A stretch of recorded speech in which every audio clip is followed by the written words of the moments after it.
Fidèles téléspectateurs de la chaîne de référence Antenne A, bonsoir et bienvenue dans votre émission La Diaspora. Aujourd'hui, nous avons le plaisir de recevoir Madame Noémie Grutter, expert en justice de genre et justice climatique, militante à Amnesty International Suisse.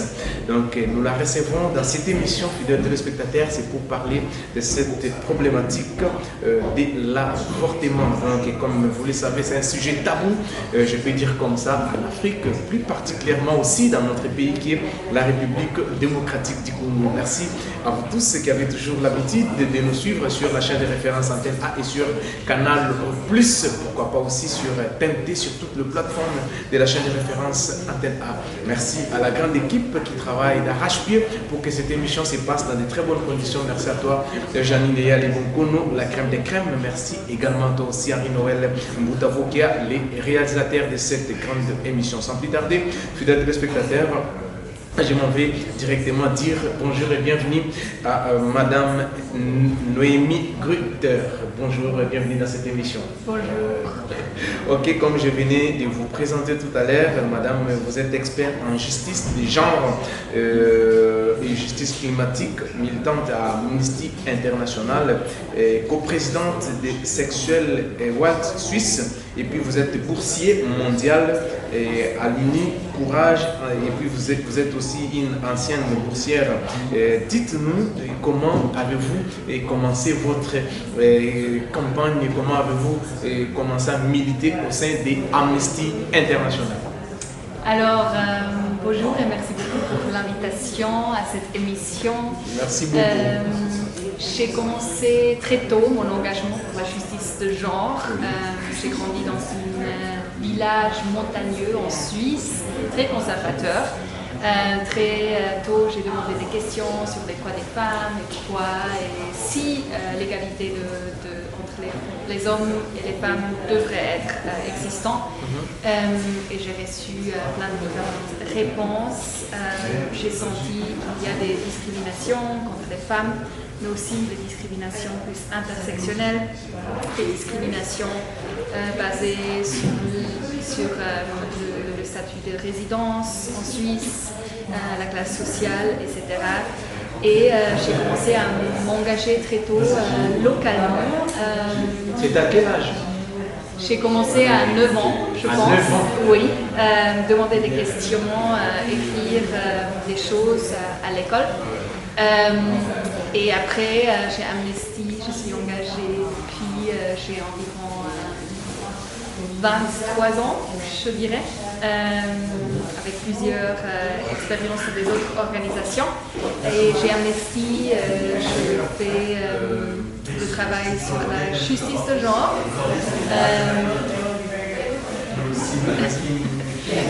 La justice de genre. J'apporte de l'expertise internationale sur les droits humains, mais je fais aussi des campagnes de plaidoyer sur les individus en risque, ça veut dire les défenseuses des droits humains qui sont en danger partout dans le monde parce qu'ils s'engagent pour les droits humains. D'accord, mais comme vous dites que vous étiez dans une montagne très conservatrice, qu'est-ce que cela veut dire pour la meilleure compréhension des téléspectateurs qui nous suivent? C'est-à-dire c'est une montagne où on n'aimait pas personne. Qu'est-ce qui s'est passé dans cette montagne? Dans ce village montagneux en Suisse, il y a beaucoup de personnes qui pensent que l'égalité entre les femmes et les hommes n'est pas très importante. Il faut encore avoir des rôles plutôt traditionnels. Exactement, c'est ça où j'étais vraiment pas d'accord. Et j'ai senti. Et déjà à 9 ans, pour nous opposer. Exactement. Qu'est-ce que vous faisiez à 9 ans déjà, à cet âge-là, parce que vous étiez encore trop petite? J'étais petite, mais j'étais très intéressée à comprendre ce monde et ce qui passe autour de moi. J'avais des parents qui étaient très engagés et qui ont fait une éducation d'empowerment, de savoir quel droit j'ai. J'ai vu qu'autour de moi, j'ai mes copines et copains, c'est pas la même chose. Et c'est pour ça que j'ai vu les discriminations autour de moi. Donc il y avait une discrimination autour de vous, c'est pourquoi vous étiez directement engagé à cet âge-là. Ok, merci pour ces éclaircissements. Mais madame, aujourd'hui vous êtes de Amnesty International. Pouvez-vous parler de votre rôle chez Amnesty International Suisse? Quel est votre rôle principal que vous jouez? Dans Amnesty International Suisse, je coordonne des campagnes. Ça veut dire que je fais le travail de plaidoyer auprès des politiciennes, politiciens. Je m'organise avec des activistes pour des actions publiques pour mettre vraiment l'accent sur les violations des droits humains, soit en Suisse, soit à l'international. Et on l'amène en Suisse parce que on pense et on est convaincu que l'État suisse a une obligation de défendre les droits humains partout dans le monde. Et je travaille sur plusieurs sujets, sur la santé sexuelle et reproductive, l'avortement, la violence basée sur le genre, mais aussi des autres sujets comme combattre les régimes autoritaires dans le monde et protéger les défenseuses des droits humains dans le monde. Comme vous dites que vous défendez plus les gens qui sont abattus à travers le monde entier, est-ce que vous avez quand même des cas particuliers que vous avez pu, que vous-même personnellement vous étiez engagé, que vous avez aussi gagné gain de cause par rapport à cet engagement? Pas en Suisse, mais dans d'autres pays. Gagner des causes. Oui. Comment? Donc, c'est-à-dire vous avez pu, une personne qui était persécutée, que vous êtes engagé, et cette personne-là a eu quand même une vie sauve grâce à votre je peux dire, engagement. Je pense que ce n'est pas une lutte individuelle. Je travaille comme tout le mouvement de Amnesty International. C'est milliers de gens partout dans le monde. Et on choisit des cas où on pense qu'il faut vraiment mettre une lumière sur des violations des droits humains. Et on met la pression internationale, dans une solidarité internationale sur des cas. Et oui, on avait déjà beaucoup de succès avec des personnes qui étaient, par exemple, dans des prisons pour des raisons pas légales, disons. Par exemple, des gens qui ont aidé à un avortement dans des contextes comme la Pologne, qui étaient jugés pour aller en prison pour ça, et où on a vraiment mis une grande campagne de solidarité internationale qui a vraiment fait la pression sur les autorités polonaises, pour un exemple. D'accord. Aujourd'hui, qu'est-ce qui vous a vraiment motivé pour vous engager dans la défense de la justice des genres? Ce qui m'a motivée, c'est de voir qu'il y a partout encore des discriminations, qu'il y a des discriminations de genre, basées sur le genre, le seul fait d'être née comme une femme, de s'identifier comme une femme, est assez pour avoir beaucoup moins de chances dans la vie que si on est un homme. Et ça, c'est pas juste, c'est pas bien pour une société qui veut être durable, qui veut être que tout le monde jouisse de la vie. Et ça me motive de vraiment éradiquer ces discriminations partout dans le monde. Vous pensez aujourd'hui qu'avec avec le courage que vous avez, vous parvenez à toucher les décideurs du monde pour que cela puisse changer, qu'ils puissent aussi voir la femme autrement? Oui, je suis sûre qu'avec des actions collectives, on peut vraiment changer des choses. Amnesty International, ce qu'on fait aussi, c'est vraiment la recherche sur les violations des droits humains. Ça veut dire on a des faits de violations des droits humains, et avec ça, on va envers des décideuses politiques pour demander des changements. Et souvent, on avait de l'accès, de succès. Souvent, ça fait que beaucoup de gens nous soutiennent et qu'il y a une vérité aussi de ce qui se passe dans ce monde, c'est quoi les violations des droits humains, et c'est très important et ça change les choses. Mais, madame, comment vous travaillez, comment pour pouvoir savoir ce qui se passe dans des pays, par exemple, je donne les cas en Afrique, est-ce qu'il y a vraiment une présence très remarquable d'Amnesty International? Parce qu'il y a des cachots qui sont, où on jette les gens comme ça, des cachots qui ne sont pas connus. Je peux donner l'exemple de chez moi, je peux dire les cachots comme Aner. C'est un cachot qui est sous tutelle de la présidence. Il y en a tant comme ça. Alors comment vous faites des gens qui sont gardés au secret pendant plusieurs mois, pendant plusieurs jours, sans peut-être avoir un procès, sans avoir le juge naturel?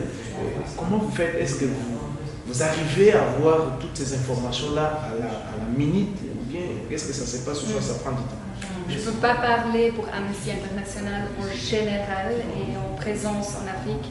Je peux parler de la méthode de Amnesty International. La méthode, c'est de travailler avec les personnes qui sont de ces contextes. Ça veut dire qu'on travaille avec des activistes dans certains contextes, avec les personnes qui ont les informations, qui suivent une situation depuis longtemps. Et c'est comme ça qu'on a accès à des informations. D'accord. Mais comment définissez-vous la justice des gens dans les contextes des droits humains?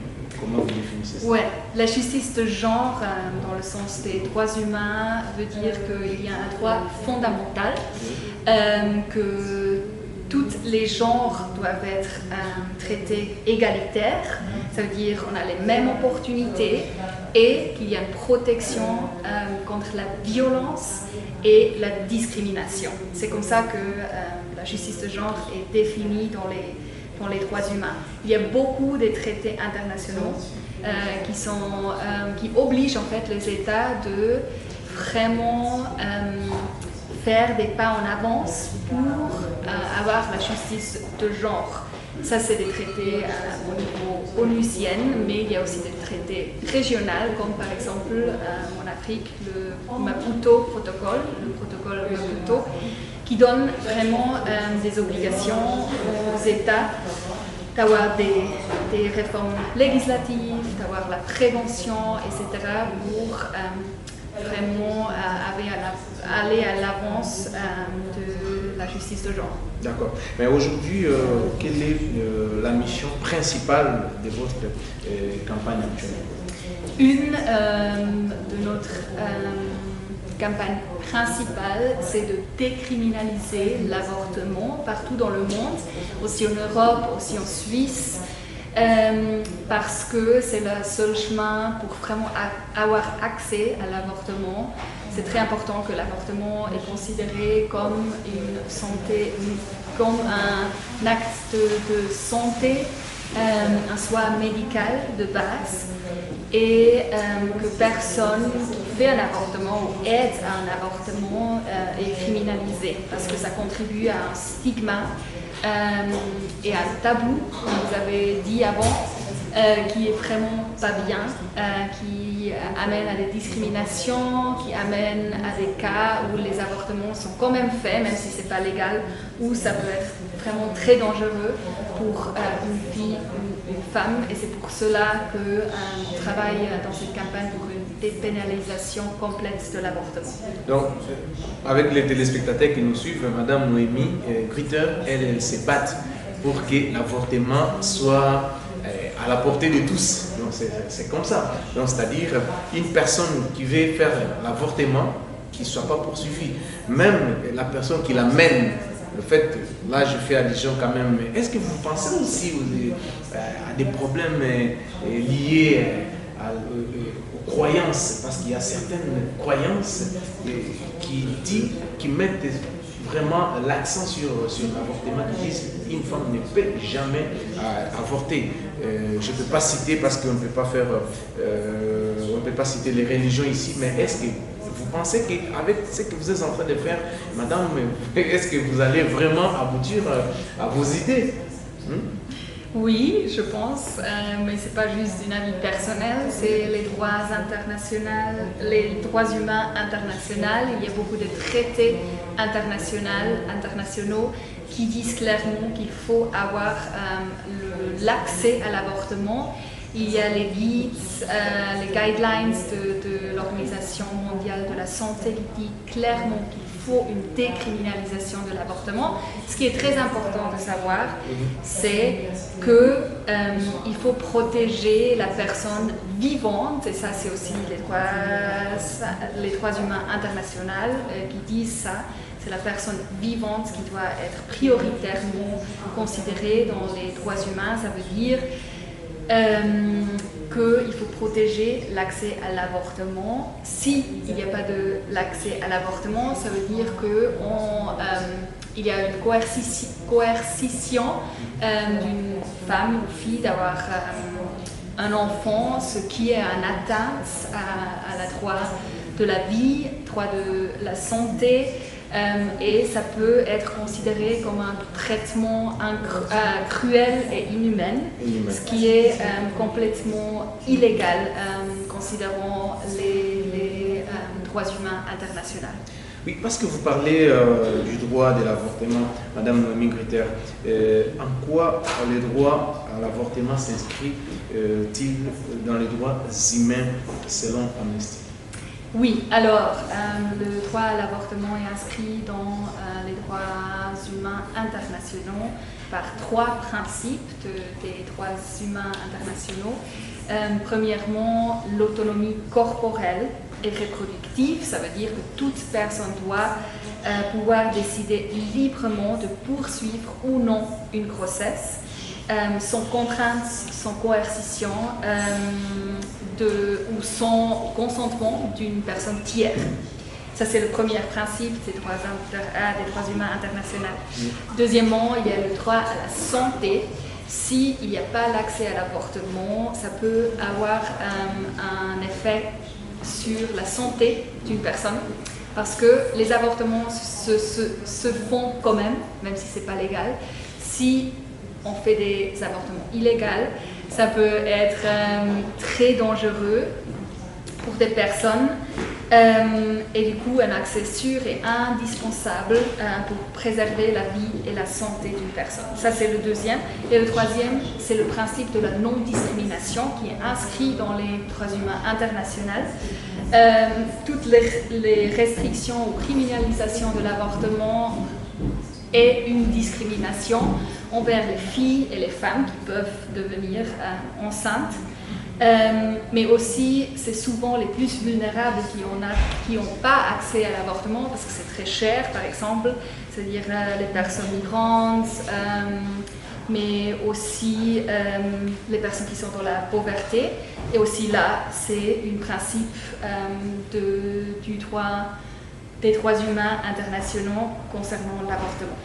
Mais quelles sont les principales avancées aujourd'hui en Europe sur la législative concernant l'avortement ces dernières années? Est-ce que vous avez quand même des statistiques?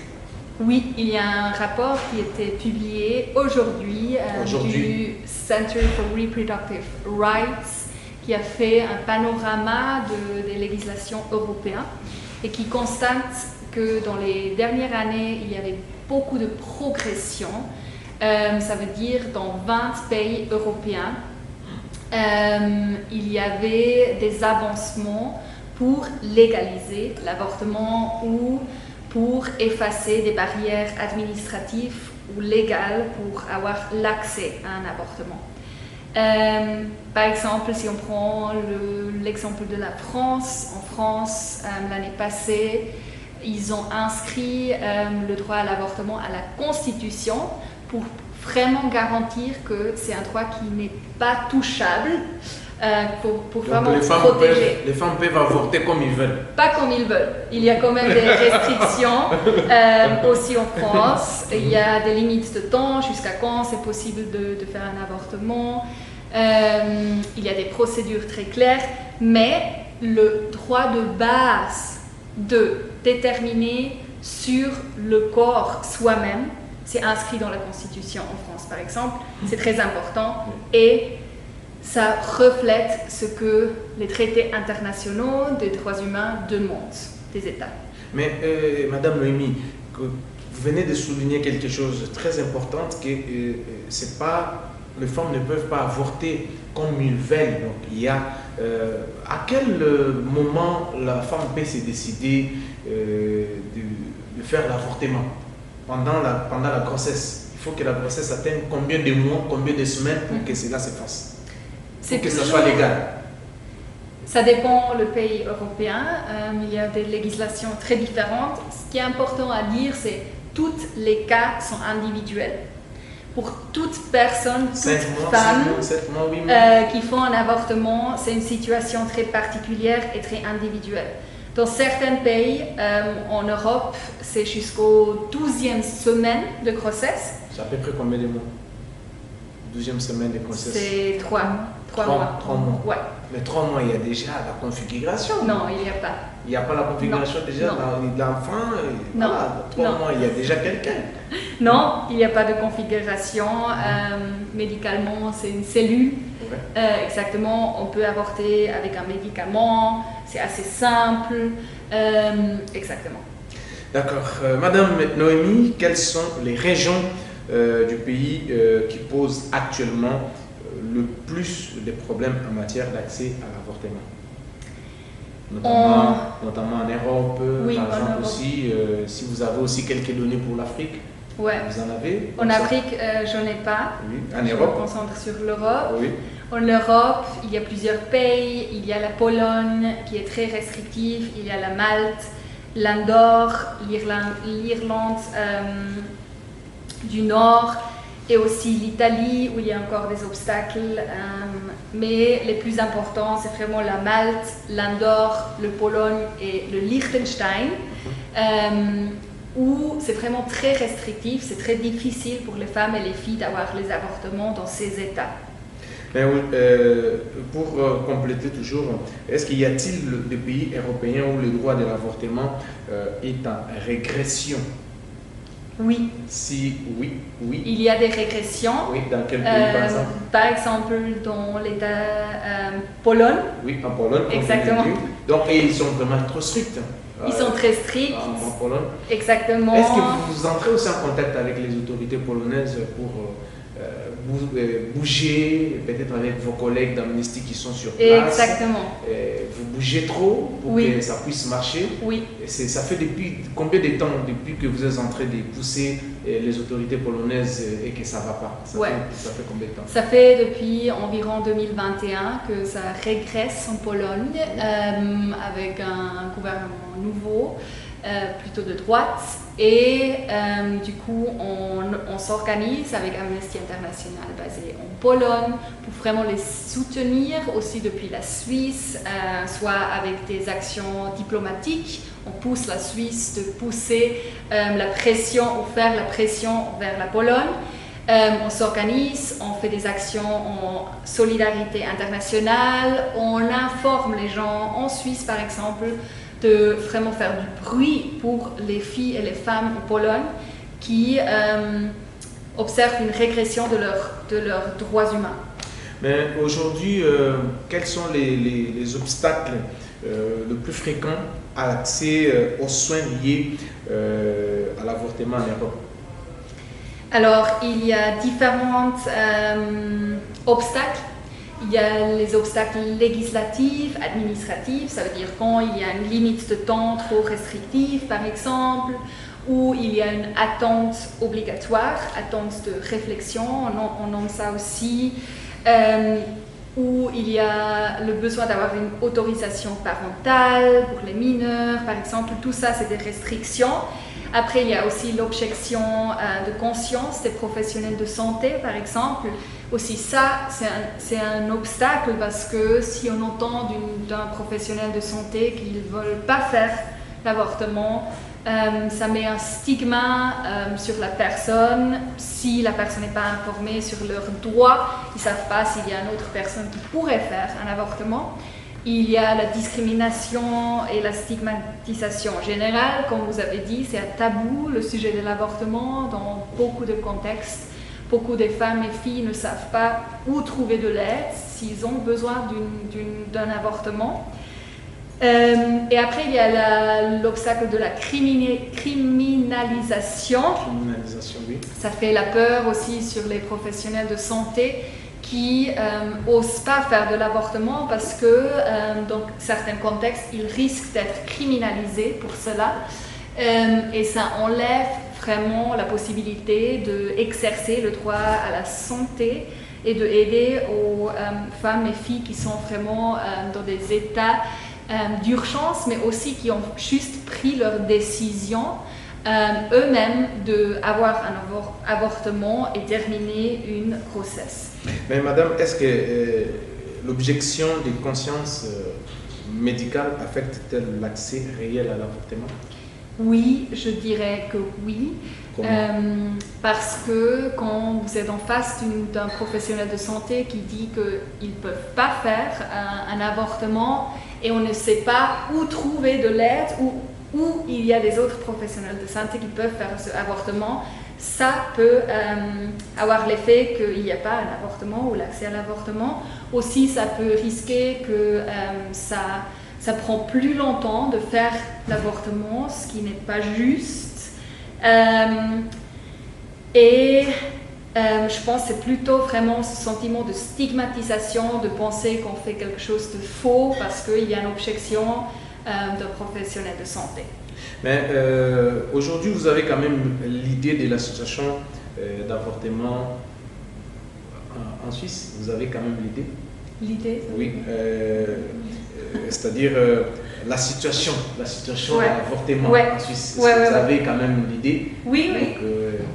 Comment est-ce que ça avance ou bien ça rétrécit? Je pense qu'en Suisse, l'avortement, ça avance. Et en fait... Ça va plus vite. Ça va plus vite, plus que la fusée. Pas autant, je dirais. Mais on voit quand même un trend que ça va à l'avance. En Suisse, quand même, il y a encore des barrières pour l'avortement. Par exemple, il faut dire et écrire sur un papier qu'on est dans une situation d'urgence pour faire un avortement. Souvent, ça peut être une barrière pour une fille ou une femme de faire un avortement. Aussi, vous voyez, la Suisse est vraiment fédéraliste. On a des différents cantons et ça dépend où on est né ou où on habite en Suisse et tu es traité vraiment différemment. On n'a pas partout l'accès à l'avortement médical. On n'a pas partout l'accès à la télémédecine. Les deux choses sont quelque chose qui sont vraiment suggérées par l'Organisation mondiale de la santé de promouvoir et offrir l'accès à l'avortement médical et la télémédecine. Et jusqu'à 2027, c'est une loi qui est changée récemment, mais jusqu'à là, ça va être implémenté.